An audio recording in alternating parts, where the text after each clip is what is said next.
What's up, family? Just really wanted to stop by, and I meant to email you last night. I haven't. I didn't get a chance to. So what I would like to do is take this opportunity now to say hello. Again, to kind of just chat for a second, and then I'll get into a brief little lecture. Certainly, this semester is just absolutely nuts. And the challenge that I'm having with this class is an upper level philosophy class is supposed to have a dynamic of the dialogical, right? Of the sort of the back and forth, the engagement, and with literally half the class remote and half the class here, a couple of students who aren't majors.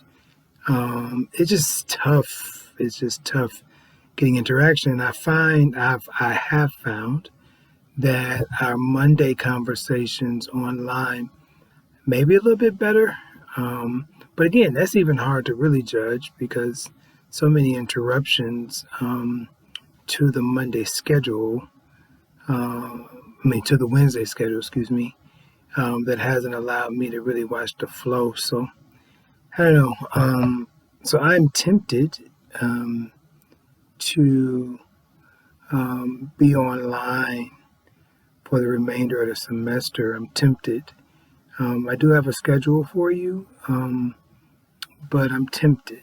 I know I talked to a couple people that came to class last week, and they were okay either way. And I just think that if we can get about an hour on Monday, an hour on Wednesday, in conversation with each other, that might be the best thing for it. Again, I can't meet this Wednesday because I'm in Akron, but that might be the best thing for us. So I'm probably going to email you and ask you your thoughts, but I'm thinking we should, I'm available. It's not like I'm not even trying to be available. So please, please, please, if we take this online, please meet with me if you need to. Let's have some conversation. But I think we probably do best to be online, and just make sure you have your reading and have your notebooks and ready to engage, which then the challenge for me, obviously, is going to be to ensure that I have, some discussion notes and things like that for you every online class period. So I think that's where I want to lean. You'll know for sure by the time I send this updated syllabus. I would have sent it this morning, but I'm still vacillating, right? But I think we're going to go with online. And then when you need me, or we can create some spaces for individual or group talk, that's no problem. You will have, I know a couple of you did do the Ladder of Love paper, and I will accept that and I will grade that. But we're going to look at a Plato paper around the 19th or 21st of October.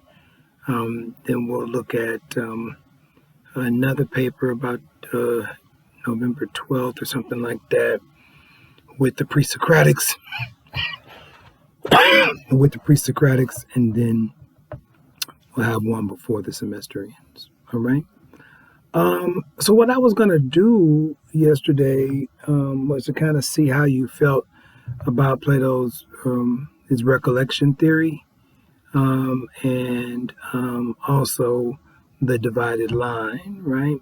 So let's still plan to do that Monday, but I want to kind of just give you an idea of where we're going, where we've sort of what's the next steps, if you will. I know I didn't have you read right now. There's an excerpt, right? I sent you excerpts from the chapters that I think I'm going to be going over. So like what I'm about to say now is like an excerpt from book 1. I'm just going to have it. I know it interrupts the schedule, but I just want to kind of give this. I would have given some type of conversation like this yesterday in class. So basically, book 1 of the Republic is a dialogue about justice, right? It's probably the Republic itself is a big book. although the copy you have is obviously a small manuscript, but it's still a big book, a lot of pages, a lot of words. But the first book is about justice and what justice is. And similar to the Erythropho and even other dialogues, it doesn't really come up with an answer, right? What is justice?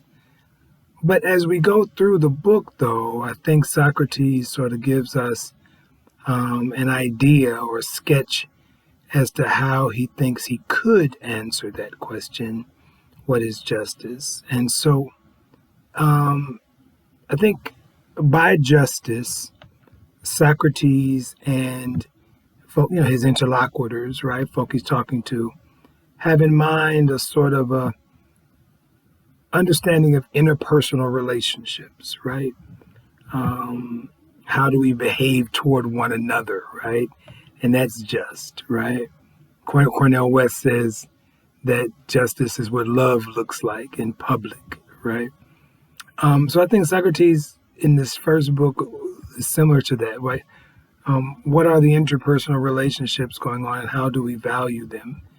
The sorts of things we can put in these categories of interpersonal justice, if you will, are things like lying, right? Or not lying, right? Always being truthful, that's justice. Not stealing, right? Not cheating, right? Respecting others, right? And basically not taking what doesn't belong to you, right? So, early on the conversation is justice, as he's thinking about it, sort of encompasses a lot of what we would classify as ethics, right? What is right or wrong behavior. Socrates begins this conversation with sort of a dialogue, if you will, with Polemarchus and Calliphilus,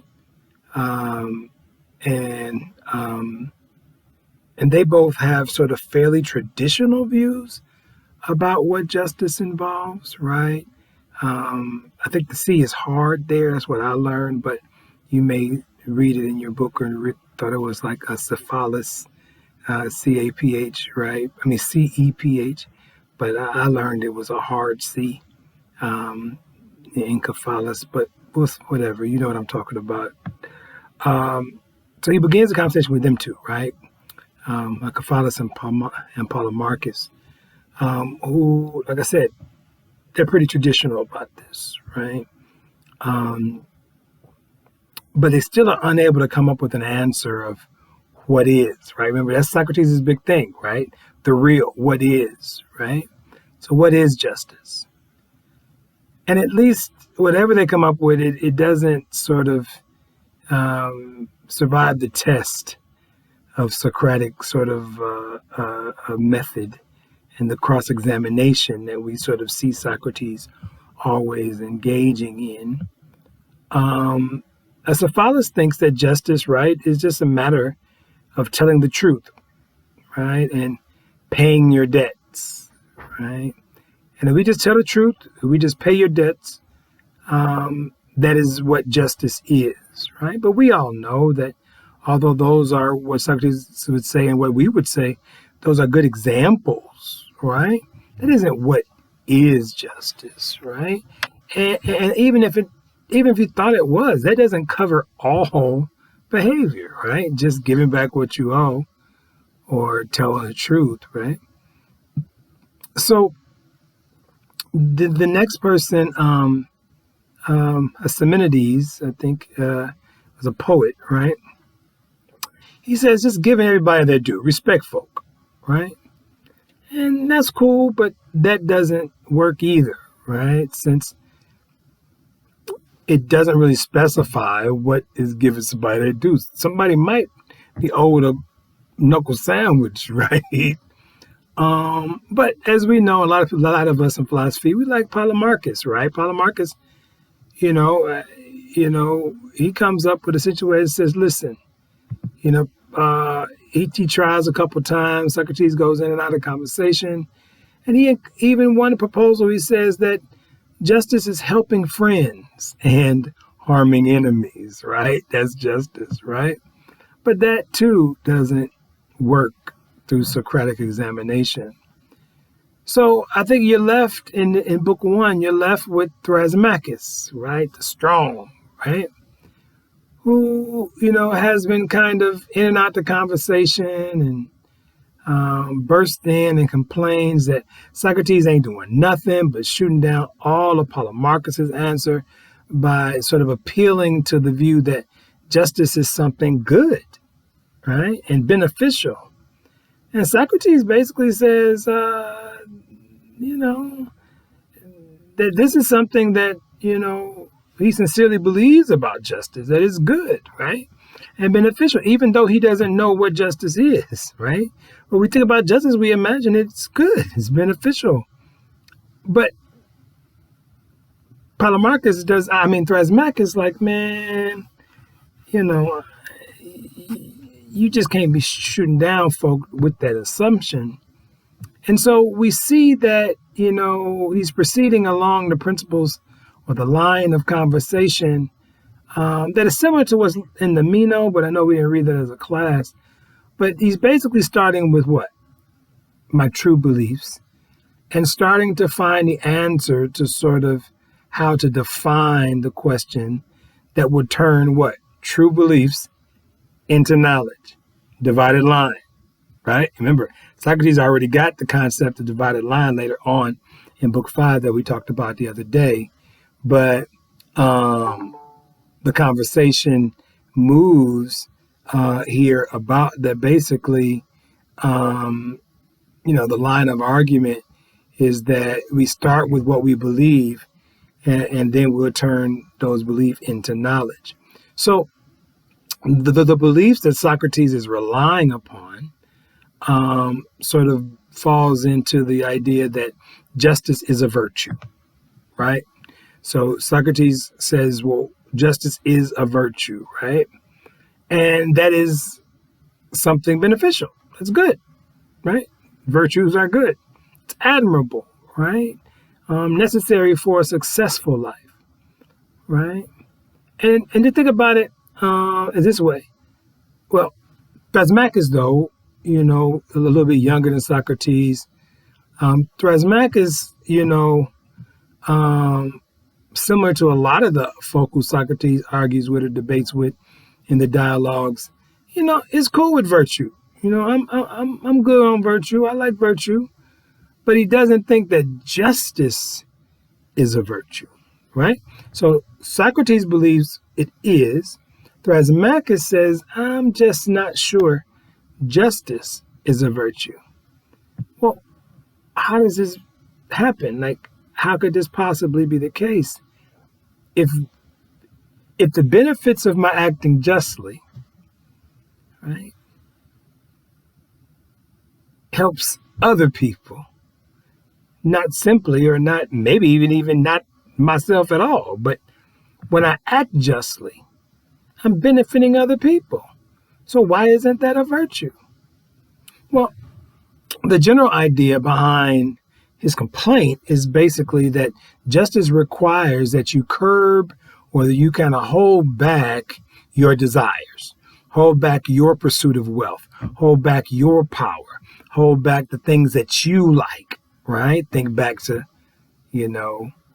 questions of hedonism or just the reality is, let's be real, capitalism, right?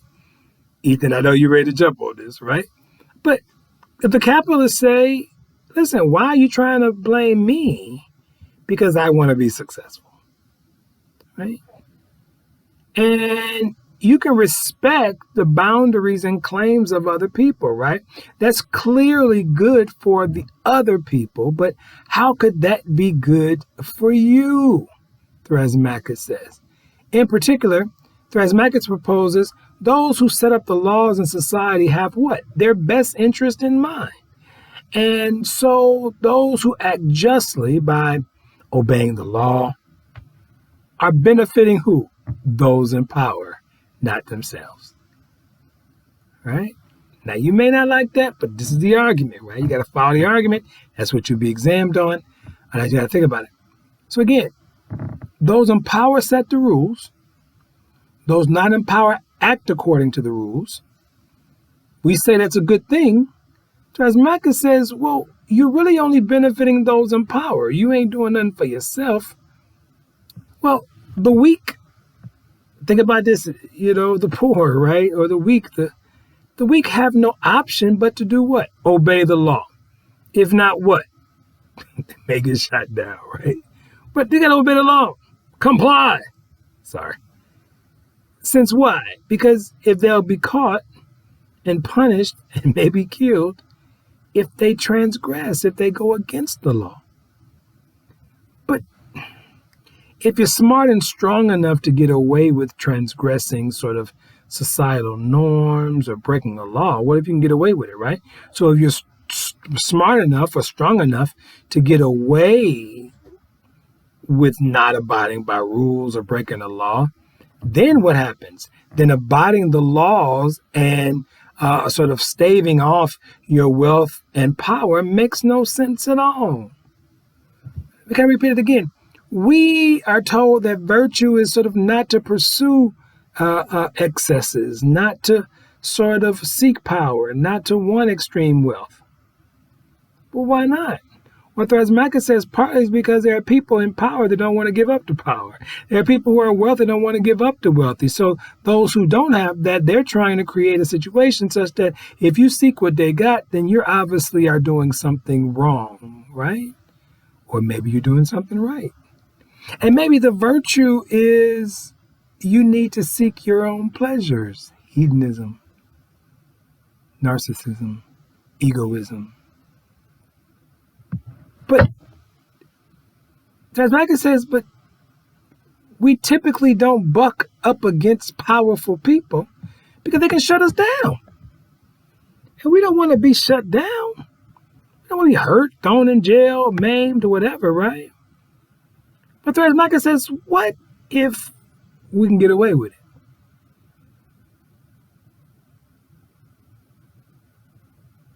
Thrasymachus says, injustice, if it's on a large enough scale, I like when he says this, injustice on a large enough scale is stronger, freer, and more masterful than justice.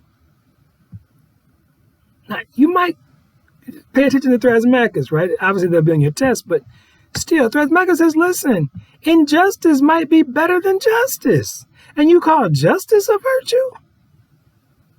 It is, he says, it's profitable to be unjust and advantageous for oneself. That's profitable. And what is profitable is good, and what is good is virtuous. So these are the sort of considerations behind Thrasymachus' idea that what? Justice is the good of another. Right? Justice is trying to seek the best for who you are, what you want. Justice is like a quality that we might admire in another person, but we shouldn't aspire to ourselves.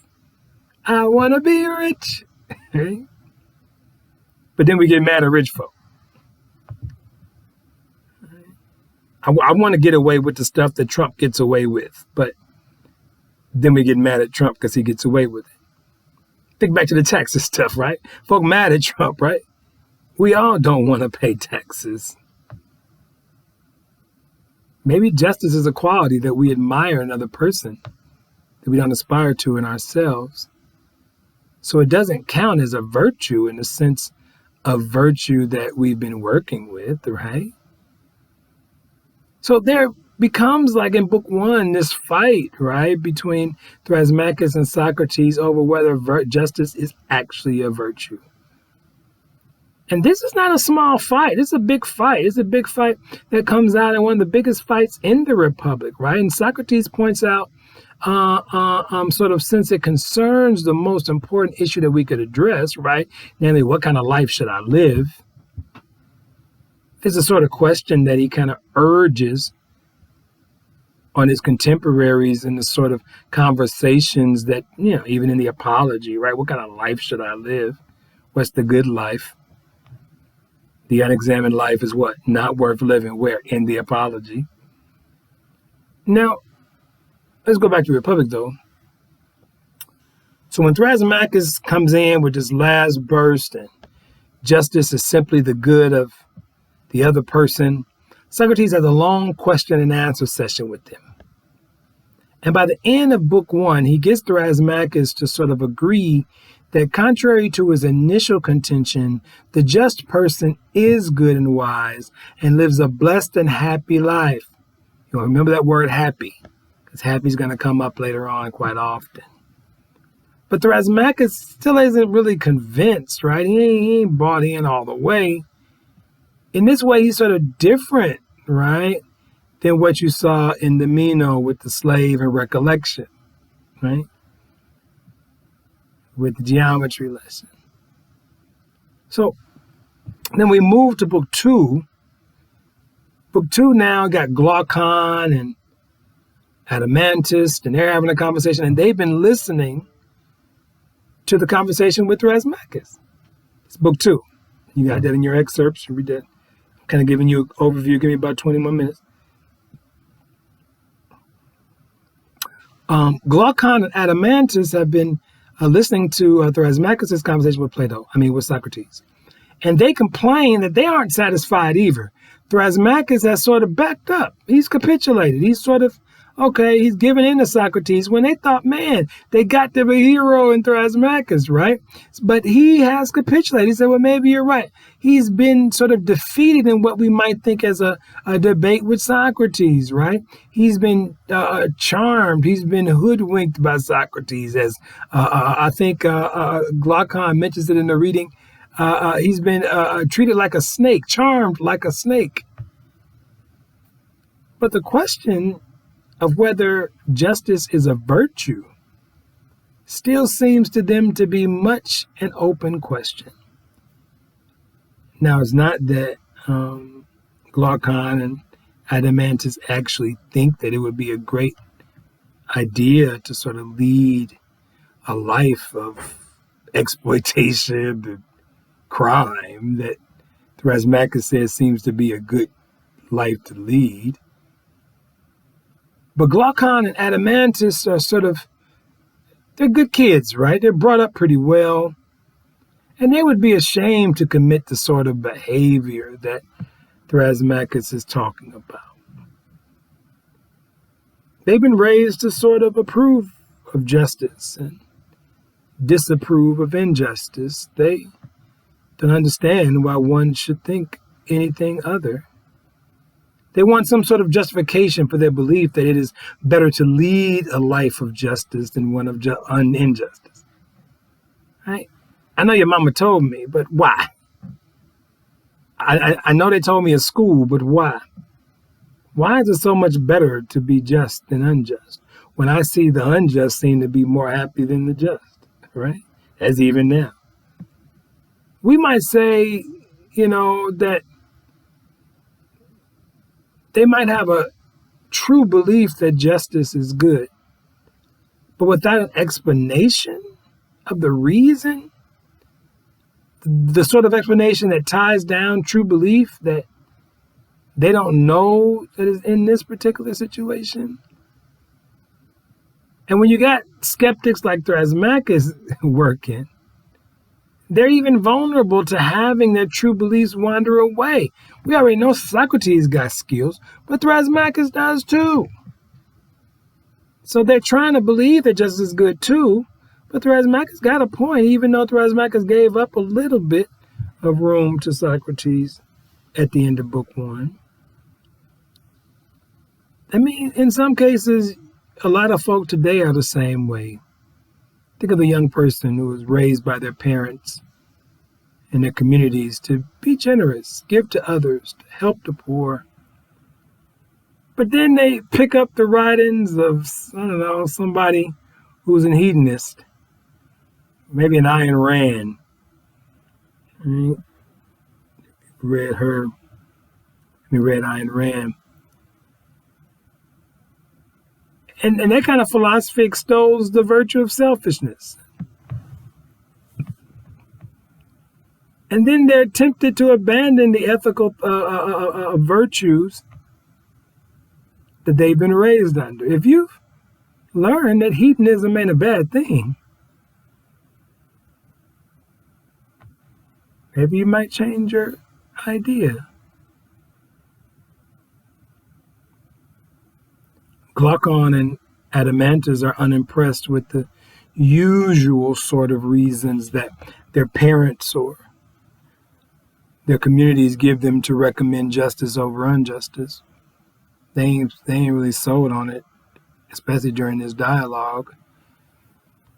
These recommendations point to the penalties that you would suffer if you're caught committing injustice. So you don't want to get in trouble, so you need to be right.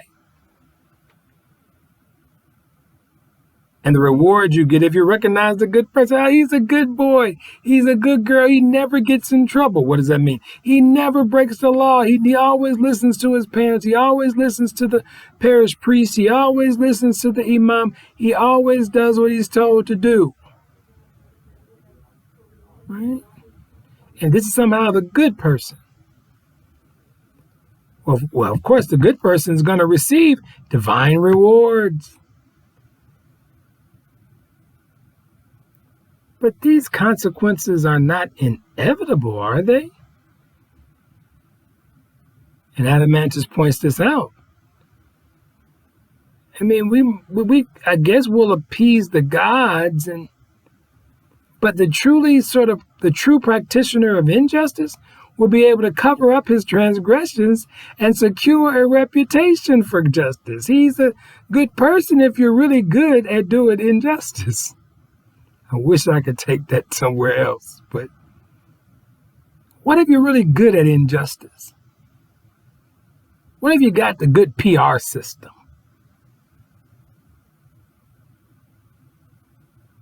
What happens then? That means now you can do bad things, you can get away with stuff, you can reap all the benefits of having a just reputation while also committing and profiting from injustice.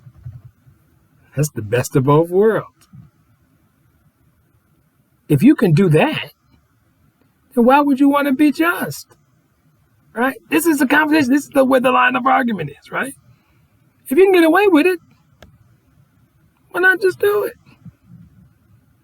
And this is the core of the challenge brought by Glaucon and Adeimantus, is that no one has given them any reason to suppose that justice in and of itself is something good to have. They just said it's just better to not suffer consequences, right? And to be lauded by other people. If we have only our sort of ordinary understanding of what justice is, that it involves self-restraint, curbing our sort of pursuits of those things that we desire, even if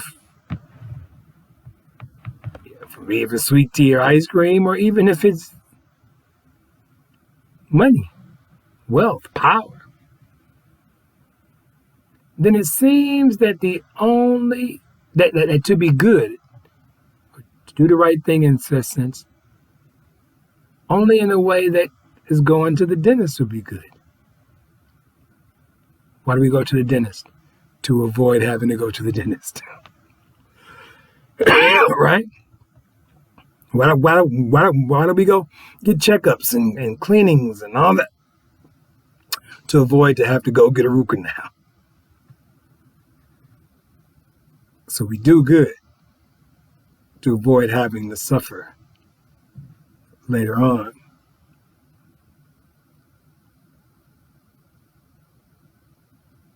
Sometimes we do good only to avoid the worst consequences.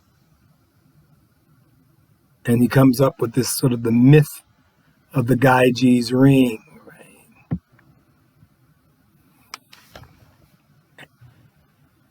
And Glaucon tells a story. He says, what if I could just turn my ring, right? And be invisible. No one knows it's me. Think of it as you. If you could Just turn your ring and be invisible. What might you do? I'm not so sure I wouldn't go try to rob a Brinks truck. I'm not so sure I wouldn't. I wouldn't do it now because I'm afraid to get caught. So the fact that, Julius, you don't steal from people, you're a good person. Maybe. But the virtue is in this fact, the virtue really is in the fact that I'm afraid of suffering the consequences.